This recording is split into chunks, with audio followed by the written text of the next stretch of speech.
free comedy show, plenty of seats, plenty of tickets left, guys. Free show. Congratulations on this, Corey. I'll start with you. It builds up to the iconic Live from New York, and you're waiting for it. What was it like to say it?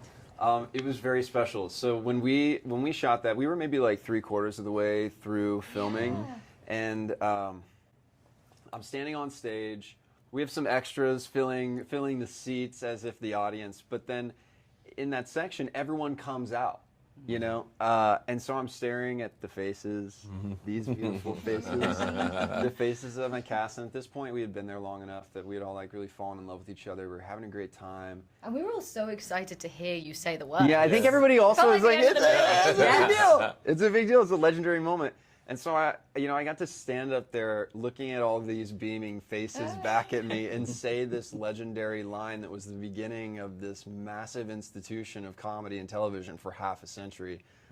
So I mean, It actually makes That's me feel crazy. honestly, like, it's pretty cool to do, yeah. That is awesome. Yeah.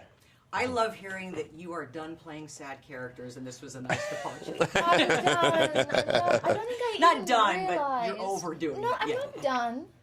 I respect to them, but I didn't realize until I was shooting this movie that I had never got to be happy in a film before. And what a person to depart with. I mean, Gilda Radner. Can you believe it? It's insane. When did you know that you had channeled her? Because I know that Jason said don't mimic, channel. When did you feel like I'm actually channeling her? You know, I spoke to Alan Zweibel, who was one of Gilda's closest friends, and they wrote Rosanna Dana together. And Alan made me feel like I had it. And there was a thing, and this happened really early, actually, when I was taping for this. I had so thought that there was no world where I was going to get cast as Gilda, and my agent kind of dared me to try. And as I was taping, I just was like, oh my God, this is the person I am with my kid nephews. And then when I got this role, my brothers were like, Ella, finally you get to be Goofy. So yeah, she feels close to me. Yeah, Thank you did such a great job. You have been Goofy before, and I know your background. Oh, yeah. He's a pro. A lot. By the way, I didn't realize you actually also won the Chris Farley Memorial Act. I mean, that's almost... Wait, what? I did, yeah. The Chris Farley Memorial Scholarship. Full of secrets. We're actually learning a lot about Lauren Seriously. today. That's what paid for my my theater education. Dude. Yeah. But this had to have been special for many reasons, maybe that being one of them. Yeah, you know, Chicago is a big comedy playing ground, you know what I mean? And so to get that honor, to go to Second City, to all those things, you know, Chris Farley is a staple in comedy, you know what I mean? And so to be able to say that I had that makes sense. This is a full circle thing. I auditioned for SNL, you know what I mean? I have dreams of hosting SNL. So this year, we'll see. When you have a cast like this that are very collaborative and that are very helpful on set, you know what I mean? It just makes performing easy. Well, it's interesting, especially for the two of you and your characters, there's a lot of vulnerability that we never really got to see as fans of the show. Yeah. For you, and you said that you could relate a little bit to Garrett and some of the things that he struggled with. Oh, 100%. Garrett was a fish out of water.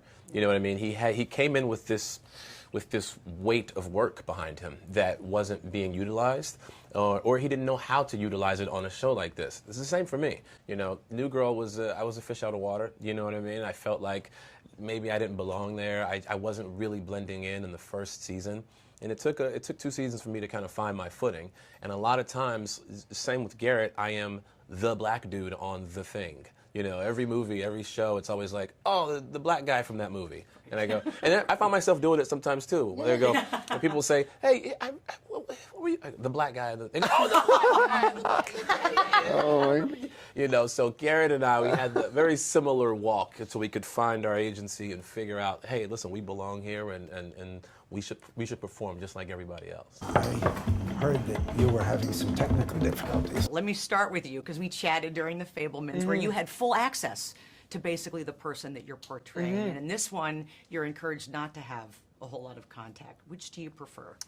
Well, they're different stories and different characters. Steven was making this movie, and so or The Fabelmans, and he's directing it, and so you want to get it right and run everything by him creatively, but also personally. But with Lorne, he totally gave us his blessing and invited us to a showing of SNL, but I think it was decided that I should just focus on who he was as a young man. And there are a lot of books that were really, really informative about how he met everybody. And it's literally, you're only seeing an hour and a half of who this guy is. And that's all we really needed to focus on. You as Dan. I heard that you didn't really audition, you didn't really prepare, and yet somehow, somehow you did channel him. I know that Jason has said, don't mimic, channel. Sure. When did you feel like, you know what, I'm nailing this. I am channeling. Still haven't. Oh, Still waiting. I don't know.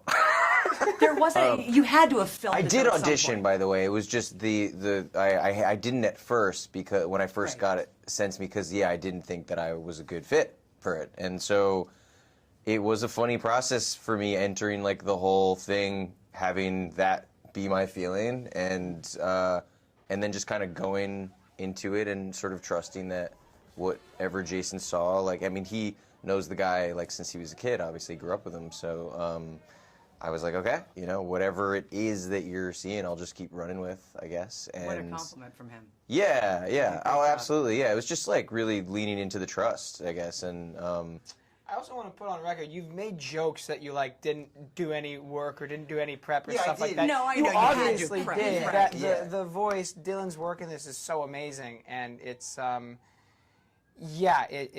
it was always baffling to me. Just I don't know. I thought you were just amazing in this. Thanks, dude. Truly. Yeah, you really are. This whole entire set had to have been choreographed. There's stuff falling, there's stuff being slammed into walls. How did you not get hit or slammed by or knocked over by something during the shooting of this chaotic 90 minutes? yeah, it was safe.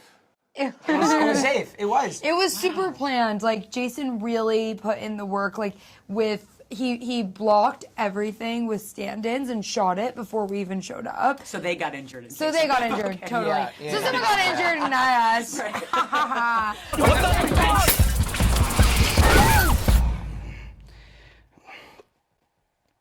They want you to fail. We just have to make it to air.